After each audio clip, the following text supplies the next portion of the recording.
Right, we'll make a start. Thanks so much, everyone, for joining us today. We had a really positive feedback to our first community event we launched in May. So it's great to see everybody joining this month. We had some really positive feedback from everybody. So I want to thank everyone that took the time to complete the various questionnaires and reach out to us to give comments and feedback. We always welcome positive feedback, negative, whatever you've got to say. So feel free to reach out to us in the chat today if you've got any questions about what's being said, or you can use the Q&A button. And with that, let's get started. Okay, just a quick recap on our objectives. So for us, the reason we're doing these is so you have an opportunity to hear from us about MarkLogic, about what we're working on, our roadmaps and our latest features. We want to hear from you guys about what you're developing, what you're doing with MarkLogic, so that we can share that with everybody in the community. And most of all, we want to start a conversation. We understand what value you're getting from the product, talk to industry experts, get everybody sharing and excited about MarkLogic and what they're doing. In terms of our plans, we're holding these as monthly virtual events. So every month we'll have a new one of these that you can dial into and catch up with what's going on. All of them are recorded, so you can dive back into them at any point if you want to. And post-event, we send out a sort of summary document that has an information about what was covered in each of the presentations with links to the various chats. You don't have to watch the whole thing. You can dive in and out to the bits that make the most sense to you. It is a mix of business and technical, so hopefully it's open to everybody, and there'll be something for everyone over the coming months. But most of all, we need you.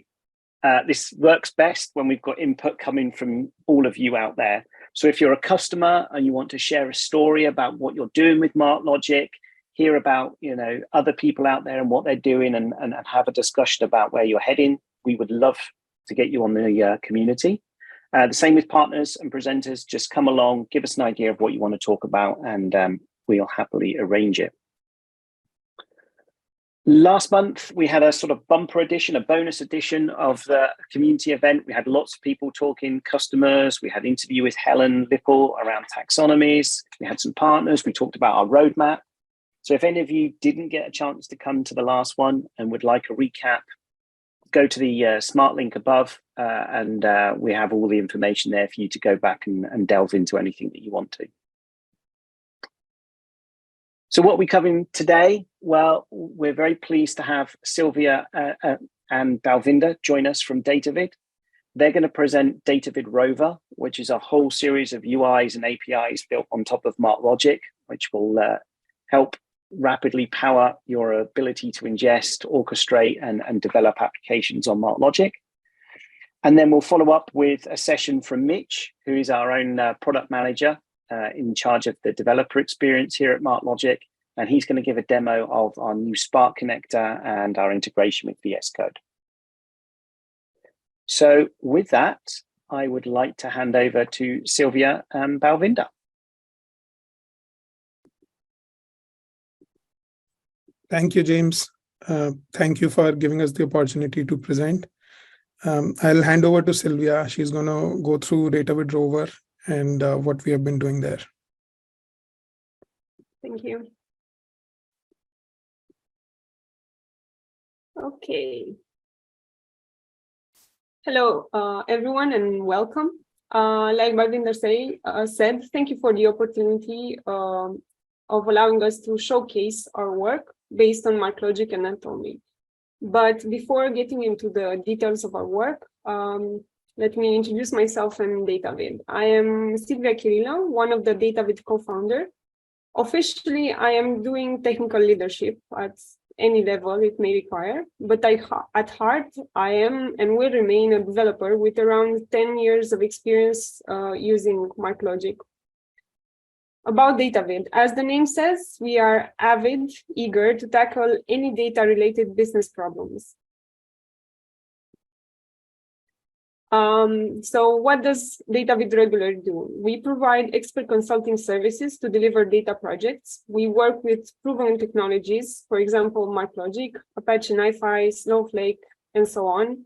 And and all of this in order to build high-value business solutions. Collectively, we have hundreds of years of experience in the data field. But beyond that, we differentiate by focusing on the customer success, creating trust, open and honest communication lines within the customer organization, applying agile methodologies to shape solutions, concentrating on delivering not just software, but mostly business value. Having Datavid started out by a group of technical people, we are trained to see patterns. And working with a multitude of enterprise clients allowed us to see an emerging trend in relation to what many data products require. And this is how the rover idea came up. Similarly to the Mars rover, that's where the name comes from, we have thought of a product which would allow its users to explore their valuable assets, data. Rover contains our accumulated expertise and know-how while attempting to keep up with the technological trends. The pattern that we have noticed and the solution we have sketched, it's illustrated in this slide. We start out from various structured, but mostly unstructured data sources. We proceed by ingesting the data and then enriching it with the sole purpose of being able to expose the data in a format that would enable users to discover their organizational and not only data via a more cognitive / semantic search.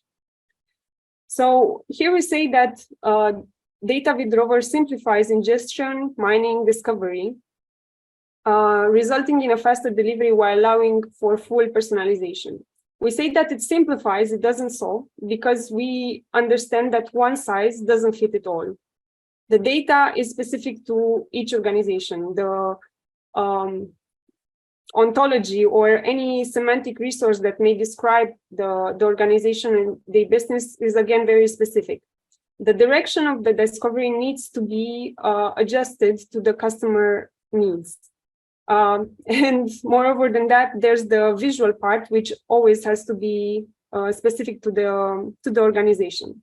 This is why we can put another lens on top of what the rover is. It can be used as a product, but also as an acceleration pack.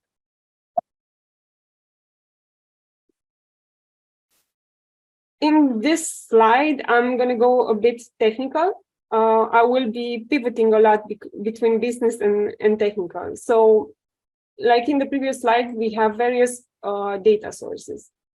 One of the most important parts, which also allows a lot of flexibility, is the data flow orchestration bit, which may contain a myriad of microservices. The storage, the extractions, named entity extractions, classifications, fact extraction, and so on, doing OCR for images, any other type of enrichment, but also even more basic transformation. On top of this, this orchestration flow, we can also plug in a workflow or a rule engine in order to allow the document to pass through the necessary possible workflow. Then here we also have the content management part.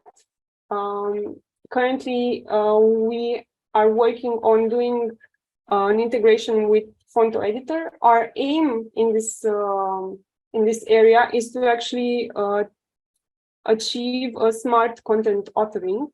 Besides the regular content authoring, you would be allowed to directly tag while you're editing the document, directly tag with the ontology, the concepts, and the facts that may be relevant to that document. And what we aim to achieve, we have it here, discovery and knowledge, graph visualization, and so on. And given that we have built everything on top of MarkLogic, we can easily plug in any BI tool in order to get the necessary reports. If we, I lost my mouse. If we go a little bit lower to what's underneath it, actually it is a powerful series of APIs and microservices. Each of this, and not only this, even more can come in, are microservices which provide value on their own. So they are not tied into a specific implementation. This allows us to move one microservice to another, from one implementation to another implementation. And also we have a knowledge graph API, which supports an ontology, and afterwards it provides the necessary information to use that ontology and also to enrich and create the knowledge graph. And this, alongside with that, we have search APIs or content APIs, which are directly built on top of MarkLogic. Okay. So I'm going to go now towards the demo part. The demo I'm going to show you today, it's relying on the medical archive. We have the data that is there, it is publicly available. And we have got not the PDFs that you can easily see by entering on the site, but rather the JATS format. JATS is an XML standard, journal article, I forgot the T schema. And we have been concentrating mostly on the COVID-related articles because it has been a huge topic in the recent years. As an ontology, we have chosen the COVOC ontology, coronavirus vocabulary, which again is publicly available. And here with the star, we have also used the disease ontology for one of our integrations. The technology that we use. So at the base of all of our search and publicly available APIs, we have used MarkLogic. Also, we have used Semaphore for one of the enrichments that we have performed.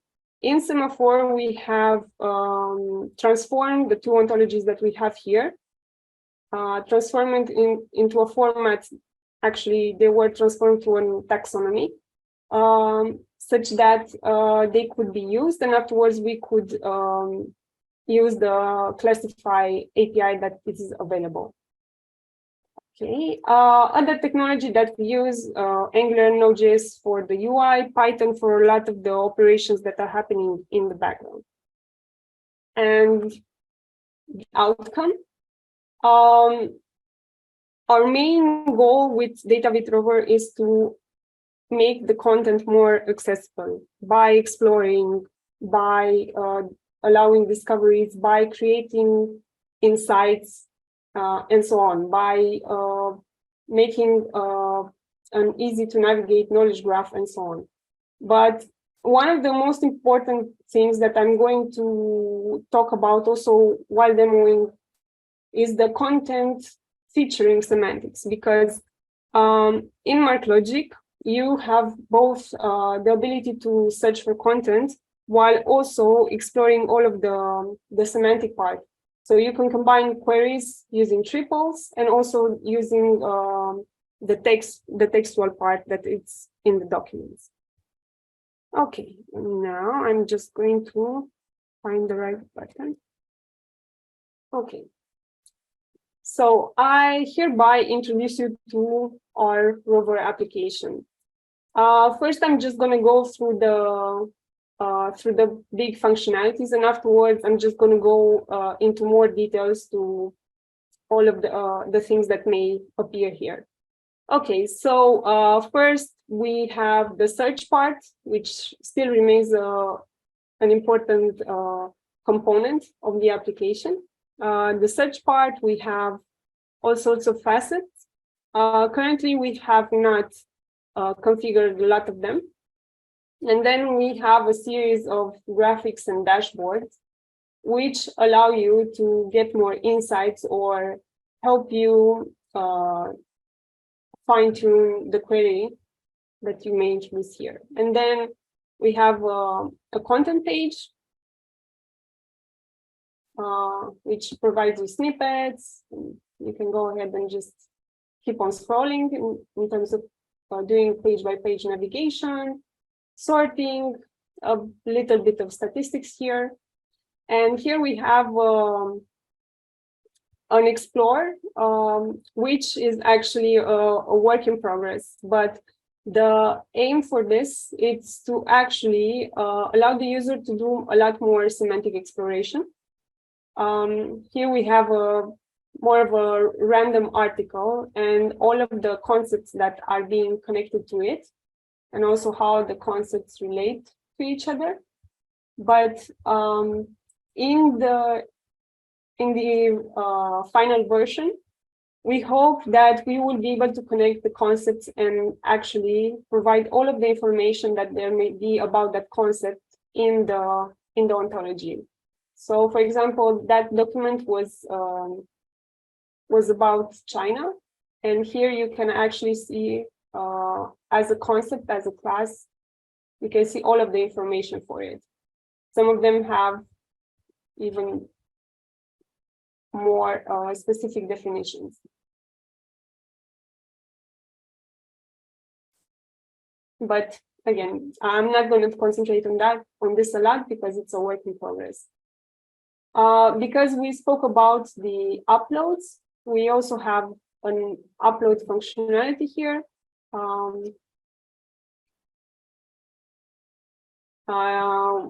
So now I'm selecting a JATS format XML, but you can also upload PDFs and so on. The only big difference is that the PDF will not display as well because we haven't concentrated on that. Okay, so you can select document from various sources, and afterwards you can select the ontology. Here you can see we have one which is COVID-19, which is a tagger, and actually a very simplistic tagger, using mostly word matches, so not that much on the contextual matching. And also we have the MarkLogic part, the MarkLogic tagger, which is just a wrapper on top of MarkLogic. Okay, so these are the basic functionalities.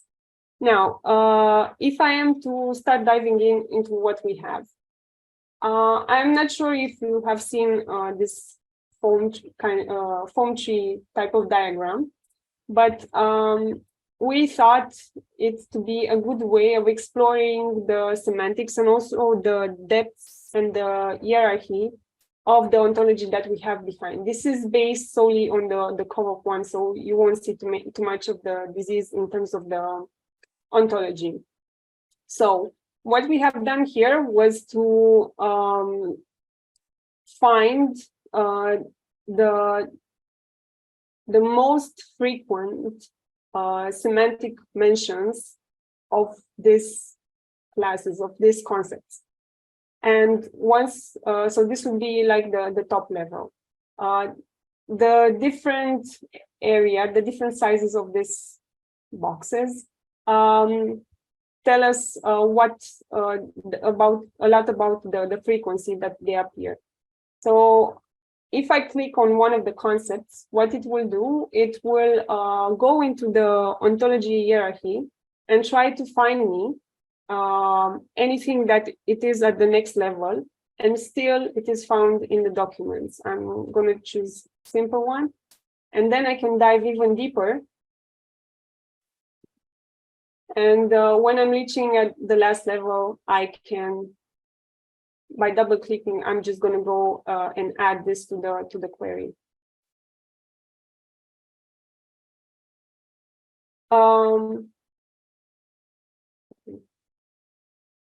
With a more complex, COVOC is not necessarily the most complex ontology that we have used, but we have considered it to be sufficient.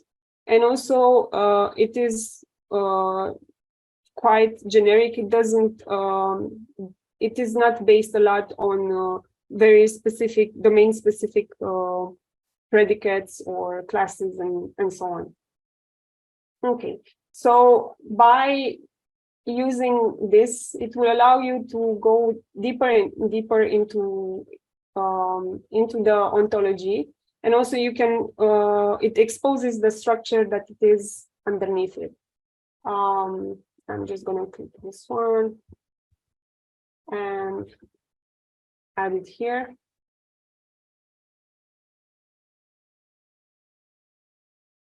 Okay. Now, the next type of graphics that we have put together, it's a heat map, which I think it may provide a lot of insight. Here we have a combination of content, of co-occurrences, and also semantics. We have managed to implement semantics frequency. So based on the triples, we have tried to count out the number to obtain a frequency of concept mentions. So this medical domain is not necessarily my cup of tea, but still, while preparing for this, I have tried to extract some knowledge out of it based on what I heard about COVID. So here we have all of the variants. To be honest, I had no idea that there was a lambda, gamma, and mu variant. And here on the chemical entities, which contain actually a variety of medication, drugs, and so on. We have remdesivir, which I did hear about because there was a craze on it. Okay, so from the articles that we have loaded, we see that in the Delta variant, remdesivir was mentioned quite a bit, but mostly in the Omicron variant.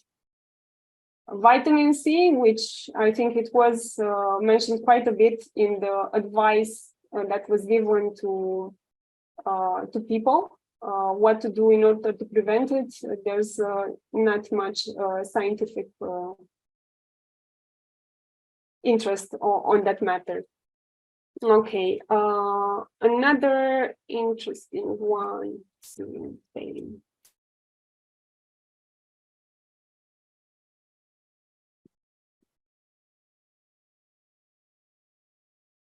Okay, I'm going to combine the chemical entities and different types of pain. Pain is not a concept that has too many instances, so not too many types of pain we have here. But again, you can see how they match up. And another interesting one is therapeutic procedure with disease.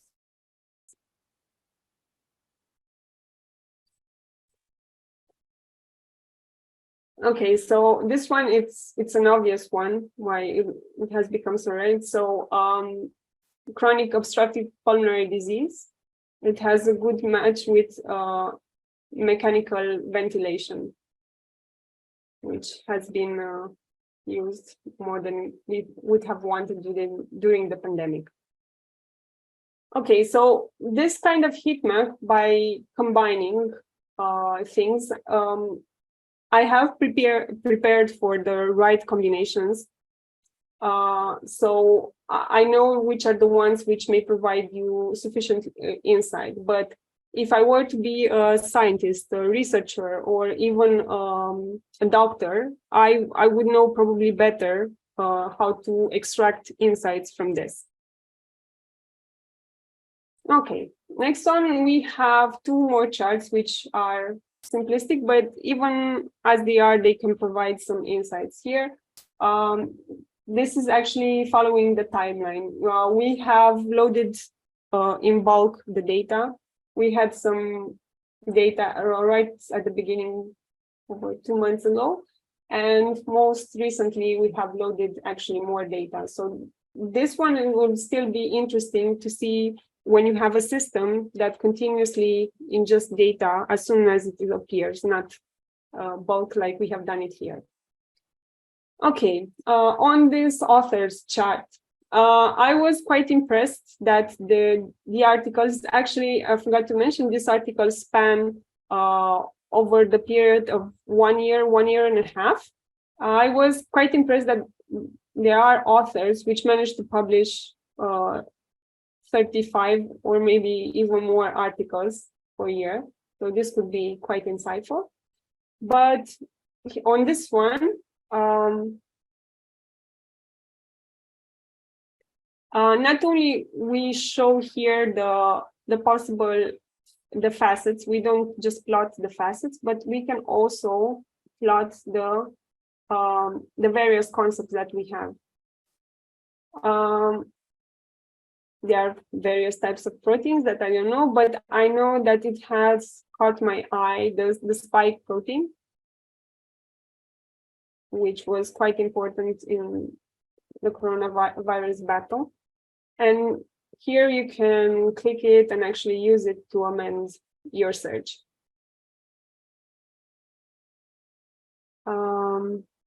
Okay.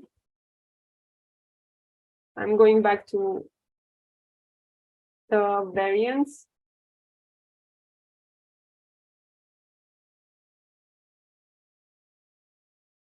And see how much was the research talk on top of each variant. But given the fact that we have articles mostly from 2022, when Omicron, I think that was the most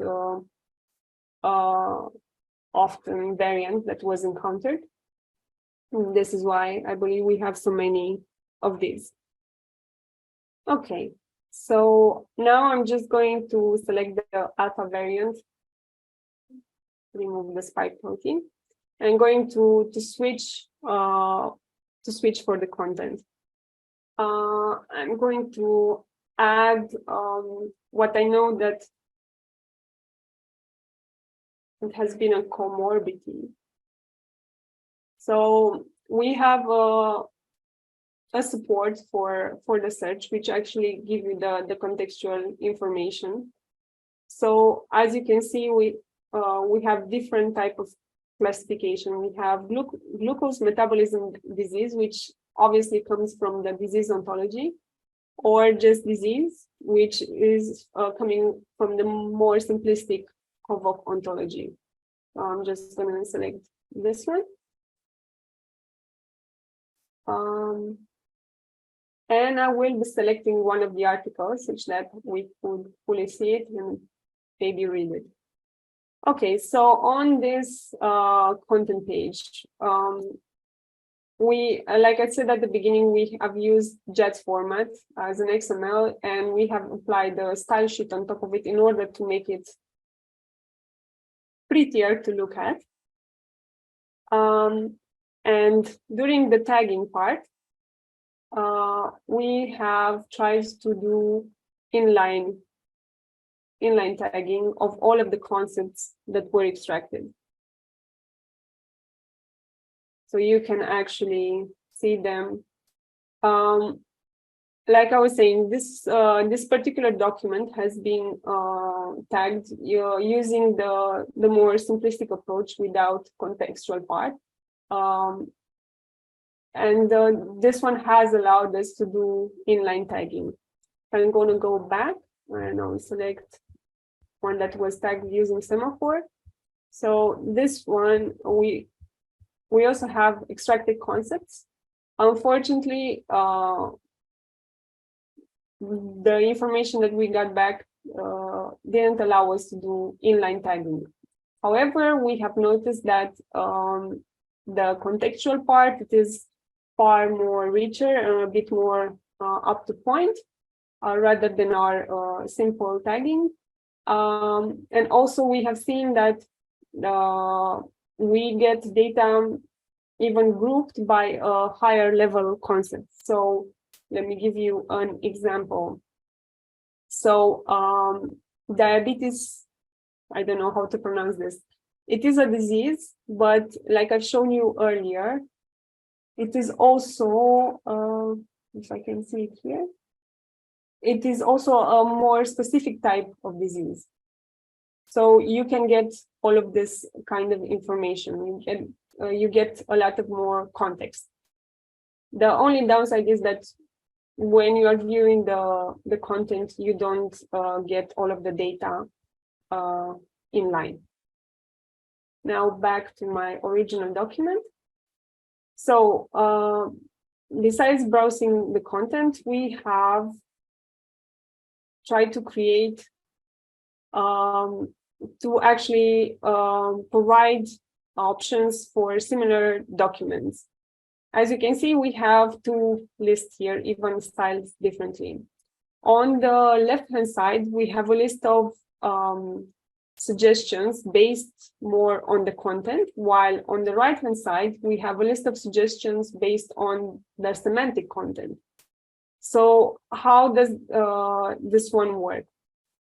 Starting from the input document, we have asked MarkLogic to extract the distinctive terms which are on the concepts. And we have let MarkLogic to decide the distinctive terms, and afterwards use those distinctive terms in order to find similar documents. The good part of this is that it is a generic way. The bad part maybe is that we don't necessarily have any control. However, more can be invested on this part of things. Now, the semantic documents, we haven't seen too many matches between these two, and we did look for, but it is up to the end user to decide which one actually goes into a better direction.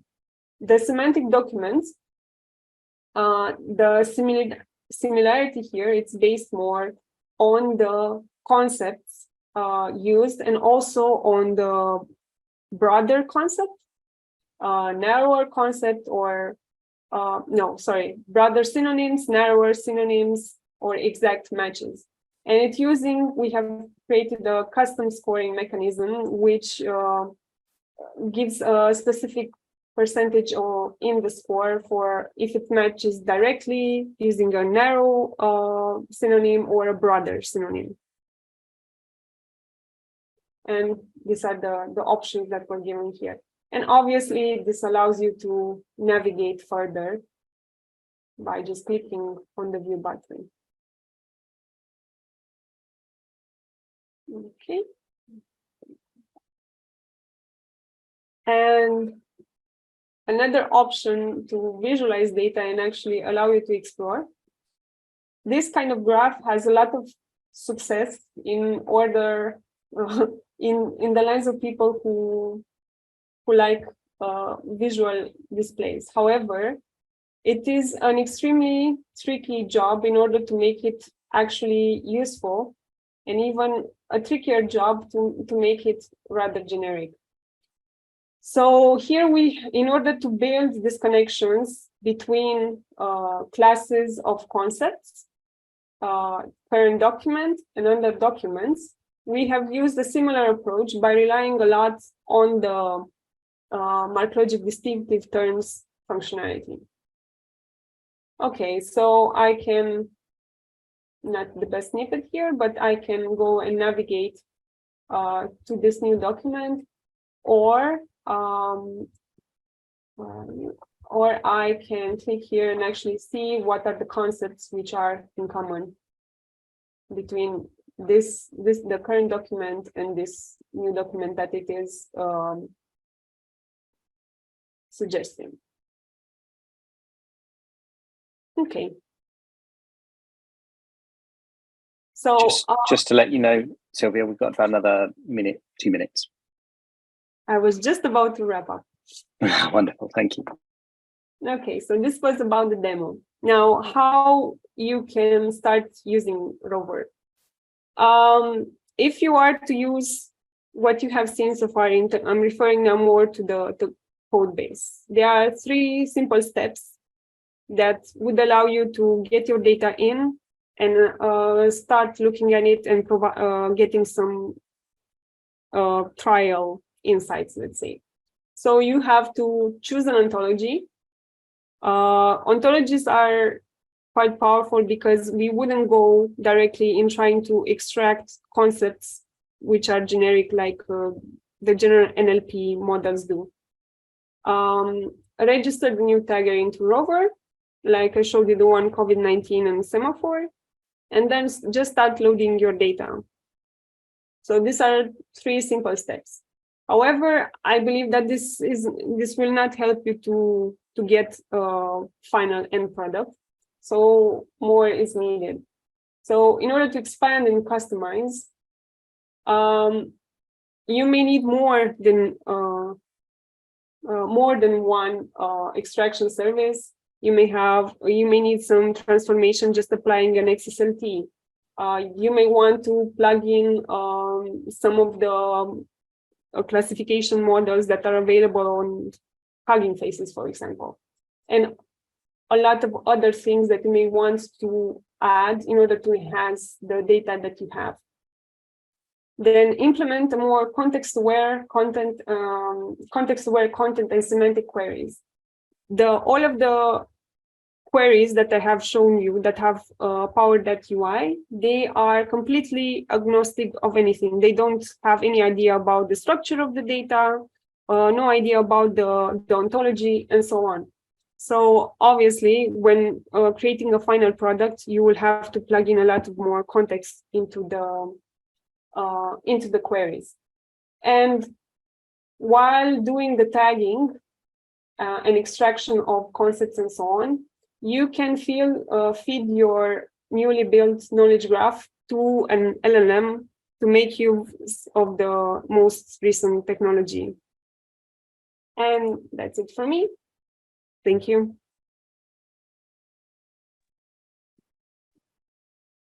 Wonderful. Thank you, Silvia. That was amazing. I love the UI and the simplicity of interaction, but the power behind it is really cool. So let me just share my screen.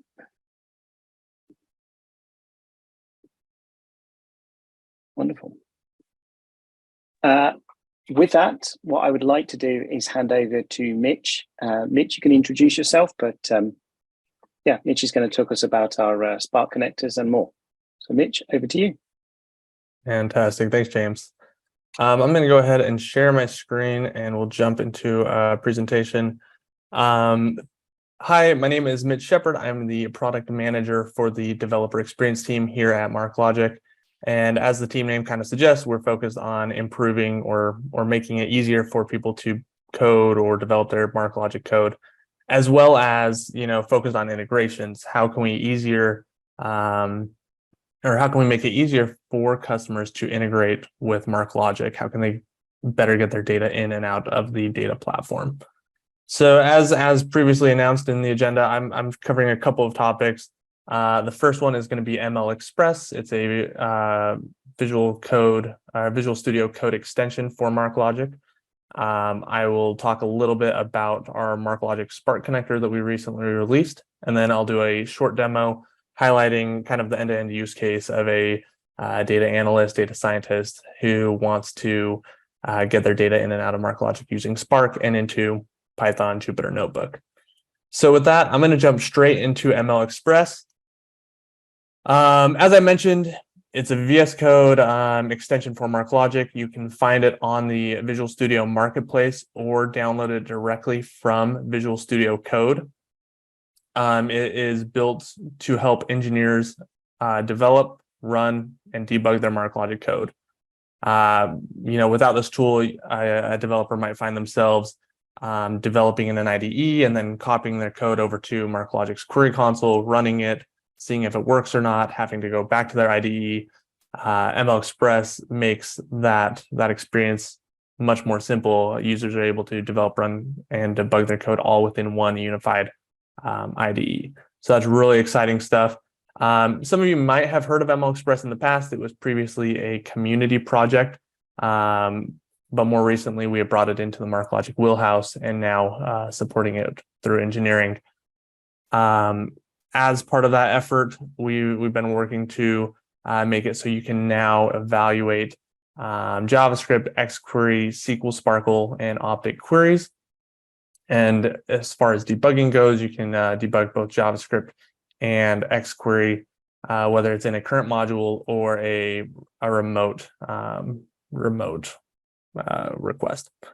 So pretty exciting stuff. I invite anybody that's interested in this, check it out on MarkLogic or on the marketplace under MarkLogic Developer Tools, or MLXPRS. And we're always keen or interested to hear your feedback and thoughts. So please reach out. Happy to take into consideration any suggestions or asks there as well. All right, so we're going to do now a hard jump over into Spark. Again, this was previously a community project. The previous connector was a Spark 2 connector that had a Data Hub framework dependency. So only Data Hub framework users could really benefit from it. Most recently, we've released a Spark 3 connector where users are now able to obviously read and write data from and to a Spark data frame. But also we've removed the Data Hub framework dependency. So now it's really opened up the world of Spark integration to any MarkLogic user that has Spark within their ecosystem. As you can see, yes, there's a lot of functionality that's incorporated into the Spark connector. For people that are interested in a little bit more deep dive into what is available, I would suggest turning over to the documentation on GitHub, where you can find this connector and read a lot more about what is all included. But super powerful tool, super excited about its recent release. And at this point, I'm going to pivot over to the actual demo and talk a little bit more about, what you can do with it. So first thing, I have my MarkLogic query console set up a database. In my schemas database, I have a TDE here with a schema name of example, view of employee, and I've also loaded in about 1,000 records of employee data. So here you can see 1,000 records loaded in. I also have a optic query that's set up, a very simple optic query that's going to return from that TDE example an employee schema and view. So I'm going to run that, try to get back 10 JSON documents, and this should display 10 JSON objects. Each one of these is being a projection of a row from that employee document within this database. So this is great. More just set up. I know that my optic query is working, and it's returning data from MarkLogic. This is what I'm going to use in my Spark connector for reading data to be able to pull data from MarkLogic into a Spark data frame. So skipping over into Jupyter Notebook, this use case or this kind of scenario that I'm going to be walking through is essentially for a data analyst or data scientist who wants to be able to analyze and manipulate their data within Python, frequently say Jupyter Notebook or some other ecosystem. And here, I'm going to just kind of walk through how you can use the connector and how you can get data in, manipulate it, and then write it back to MarkLogic. The first thing I've already done is imported an operating system for the PySpark to be running PySpark in Jupyter Notebook. They have the syntax or this option for the jars, and jars option is essentially PySpark's method for utilizing Spark connectors. And then I've got the Spark connector listed here. I've got it saved up on my Spark directory, but this can just be downloaded directly from GitHub, publicly available. And each Spark environment, whether it's Databricks, AWS Glue, PySpark, they all have a similar mechanism for including these third-party connectors. For PySpark, you use this jar syntax. I've set up some connection details for this client URI variable, a sample or example user with their associated password on my local host for port 8020. So really just passing through connection details. And then very standard for initializing a Spark session, this snippet of code, which from what I've kind of gathered, this is pretty typical for, in general, starting up Spark. Now that Spark's running, I've got Spark 3.4 on my local host within the PySpark shell. This is kind of where the fun happens. The first thing I want to do is load a data frame and view the first row. So I'm calling or referencing my Spark Spark connector, setting up that Spark connection. I'm passing through in this first option the connection options. And then in the second option, I'm passing through this optic query that I showed previously in Query Console. This is going to be those results that I pulled back or showed previously. So as I run this cell, I should see that first row of that JSON document. And that's exactly what I'm seeing, this employee data being pulled back. So perfect. I can now see I'm getting data from MarkLogic to Jupyter Notebook. We also have support for a handful of pushdown options to MarkLogic. And the thing about pushdown options is it essentially pushes down multiple operations to a connector data source. So this can provide a significant performance boost and result in better efficiency when pushing it down to the database itself. And it results in fewer rows being returned to Spark and less work for Spark to kind of perform overall. So I push these down. As I run this, you can see there is data being populated into a Spark data frame. So again, this is a Spark data frame. See how your data is coming in. But an analyst is still needing to get their data into Python, right? And that's where they're going to do all their analytics. Conveniently, that's all handled within the Python language. In this cell right here, and I'll scroll down a little bit to keep it clean. I'm going to talk, here's a little bit of script that's going to group employees by state. We'll calculate the max base salary across each department. We're going to sort it, and then we're going to plot it. So all of this snippet of code is more or less doing that analysis or filtering of data. We then convert it to a pandas data frame. And then using libraries within pandas, we're going to plot it. So I'm going to go ahead and run this snippet. You can see that, let's see, we'll give it a second to run. And now we're getting, a data analyst is able to visualize their data all within the Jupyter Notebook. And this is coming directly from MarkLogic. So at this point, a data analyst, let's say they've gone through everything and they found their ideal data frame of which they want to save, store, and use later. Maybe they've done their ETL here. At this point, a data analyst might want to write data back to MarkLogic using Spark. And so this last snippet of code, similar to the above example, now we're writing data. We have that ideal filter code written. We're then going to start writing data to MarkLogic. We're passing through our connection credentials or connection options that we set up earlier.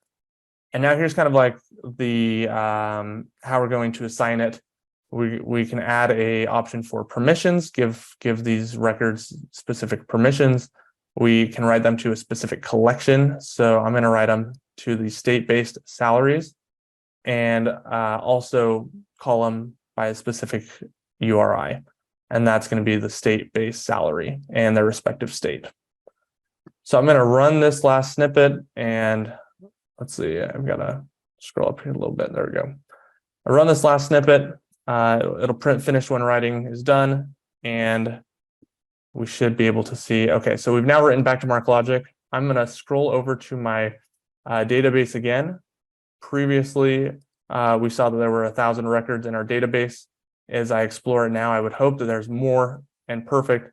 49 records have been written from Python from the Jupyter Notebook back into MarkLogic, all using this connector. So this is kind of the end of my demo. As you can see, it's fairly straightforward, getting data from MarkLogic into, via Spark into Jupyter Notebook or via Python. And we believe that this is, hopefully going to help open the door for a lot of people that have Spark in their existing ecosystems. As I wrap up, from a developer experience team, I do want to point out we have a question in the poll coming up. We're heavily interested in what integrations customers currently are using with MarkLogic, and looking for any feedback or suggestions, as well for areas that might be of interest for customers as we look to prioritize future roadmaps.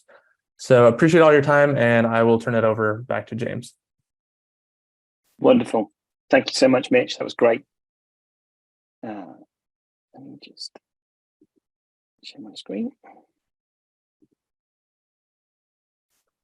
Okay, thank you, everyone. We just wanted to let you know about the next event that's coming up in July 29th. We've got a company called ESI Labs who will be presenting some of their e-discovery tools. So you can see what they're working on. We'll have some more information from the product management team. And again, if there's something you want to talk to us about, something you want to share with the community, please do reach out and let us know. We would love to hear from you. Another thing coming up in later events, some things to whet your appetite. We heard you loud and clear after the first event that you wanted to know more about Semaphore, more about classification, fact extraction. So we will certainly be dedicating an event to that in the coming months. So keep an eye out for that. We've got ICLR, who's a customer of MarkLogic, going to be giving a demo of their Case Genie platform, which is a really innovative way of looking at case law and search and the approach that they take. We know that lots of customers are not necessarily aware of all the in-depth features that are available in MarkLogic. So we're going to do some little deep dives into technology over the coming months. And the first one we're going to look at is geospatial. So we're going to do a session around all the geospatial options in MarkLogic and some of the features that were added in MarkLogic 11. And we've also got a community forum coming up that we will be launching in the coming months. So stay tuned for more information about what that can do for us all. I also want to take a moment to thank those of you that have been reviewing the situation with the recently announced TLS issue around the key management services and TLS and have provided updates and feedback to us.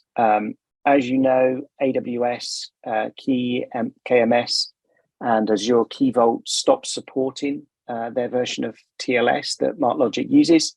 So we had to release some urgent patches for that over the last week. If there's any chance any of you out there are still using AWS and Azure and are on an external key store, please do get in contact with us urgently because you need to take appropriate action before AWS stops supporting TLS version 1. So again, thanks for those that have been involved in that already. And with that, I will hand over to Phil, who will go through any questions and answers. If you've got any questions, please do raise them now, and we've got everyone here to help answer them. Great. Cheers, James. Yeah, we've had lots of questions come in. We've answered some of them directly, but I just wanted to kind of highlight a couple of ones that that came through. First off was from for Balvinda and Silvia with Datavid Rover, which is that it seems to me that MarkLogic, and I guess Datavid and Rover would be a natural partner for Palantir, who are an expert at integrating data sources and implementing smart write back to those sources. So Balvinda, I know you've already answered the person directly, but do you want to maybe share some insight into that, as well as James as well on that one? Yeah, I think as we mentioned, we've got customers that have integrated, and there are customers that have replaced with MarkLogic. So yeah, we've got a whole breadth of stories there. I'm not sure how many of those we can share publicly. Some of them are government organisations, but yeah, if you've got interest in connectors to Palantir or the way we work together, please do reach out. We're happy to talk where we can. And yeah, I think there was a confusion with the ontologies in terms of that within the industry, but there's kind of a generic term. I know that Balvinda mentioned about RDS and OWL ontologies and things like that. And actually, you can find ontologies publicly available that you can bring into MarkLogic, and Datavid can also take advantage of those as well, because I know you were showing some of those during your demo. One question that came up for you guys was, how does Rover handle the app builder question? That is bridging the initial gap between here's some data and having like a MVP product or a minimally useful app that can be built on top of it. So actually, it's quite fast with Rover. That's the purpose of Rover. So it comes with out-of-the-box APIs for you to integrate data from various data sources. It is powered by MarkLogic, so it comes with a lot of connectors out of the box. And as you all know, MarkLogic is multi-model, so you can load all kinds of document types out of the box. Rover comes with extraction capability, so transforming from PDF, Word, OCR capability, all of that out of the box. And then the UI that Silvia was showcasing today is built on Angular components and widgets, and some of them are very configurable and they're data driven. So as the ontology changes or your data changes and the concepts that you're extracting is changes, that user interface will display that data. Whatever you saw on the left hand side, which is the facets and the filters, those are all configurable. And with MarkLogic faceting, these are all configuration options. These are not code options. So you can configure your new facets and they will display on the UI. Anything you'd like to add, Silvia? Comprehensive answer there from Balvinder. Thank you very much. There was one question that asked the question, how much time did you spend on ETL or that ETL process for the example data sets that you showed and things like that? So how much time did you spend doing that type of activity? Yeah, so I think I answered that. And, there are 11,000 documents in that demo environment. It took about 3 to 4 hours. And mind you, this is not a production system. This is a demo system. So if you put a proper, production scale, this will be much, much faster. And that included extraction time, using your ontologies or your classification in Semaphore, doing the tagging, doing all the round trip, doing everything. So transformation. So you're uploading a PDF, transforming it to XML, normalizing it, harmonizing it, doing all the entity extraction, doing all the classification, storing it, all of that. So for 11,000 documents, about 3 to 4 hours, in a demo environment, not in a production environment. And then that returned all of the information that was then displayed throughout the demo, which is, yes. So extremely powerful and an agile tool there. So, really good. And in terms of like the architect, is there any sort of idea of the architecture that you can give behind the sort of platform in terms of like, what was the demo environment like, from an architectural point of view? So I think I have been corrected that we are using Kubernetes cluster. So we have very small pods right now in this demo environment. It's MarkLogic is also deployed using Kubernetes cluster and the UI and everything. And it's like 3 or 5 pod small cluster that we have, and everything is fully automated. So you can get up and running, like within 10 minutes, you can get the whole rover installed. And that UI, everything, MarkLogic, everything associated with it, up and running, installed on your server in 10 to 15 minutes. Oh, wow. Okay, so you can really start extracting the sort of value and applying that insight to your data really quickly. Absolutely. And one thing I would say, like, congratulations, by the way, on the demo, because it was run very smoothly. It was one of the more smoother technical demos. I love the UI and how you navigated around there. So that was really good.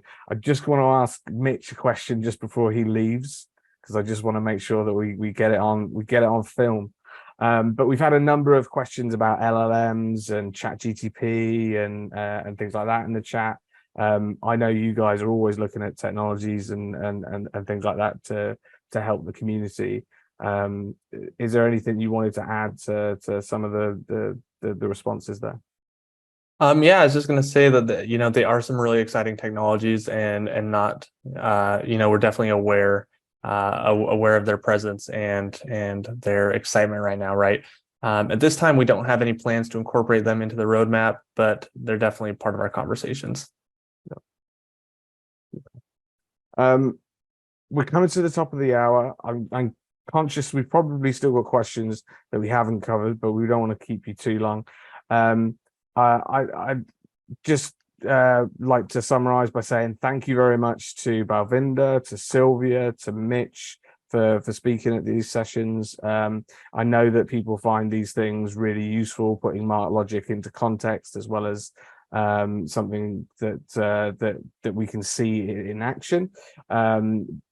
We will share, and I know there was a question, we'll share all of the links that we've given you today in a summary document that we send out. It's a PDF document that we'll send out after the event. It'll also have timestamps to the various points within the session where we've got the speakers, so you can navigate straight to that.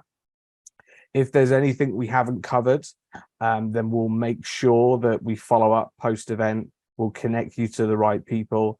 And if you want to connect directly to Balvinda and Silvia and Mitch, then I've put their details in the chat as well. But once again, guys, thank you very much for your demos. Thank you very much for your time. If you want to present in the future, reach out to us. We're always happy to feature our customers, our partners, and anybody that really has a passion for solving some of the complex challenges that MarkLogic is solving in our base at the moment. So thank you very much. Thanks, everyone. Thank you. Thank you. See you later. Thanks. Bye. Bye-bye.